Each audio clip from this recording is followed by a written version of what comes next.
Ako manunod. Natatakal na ako. Sabi sa akin. Kahit naman nasa TV din, ninenervyos din ako.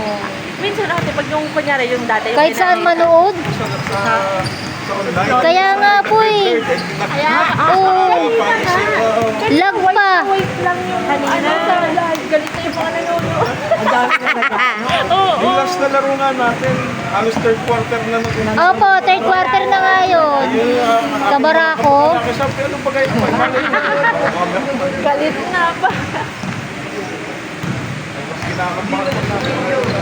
Kaya hindi natin alam yung nangyayari eh. Ayaw nila yan.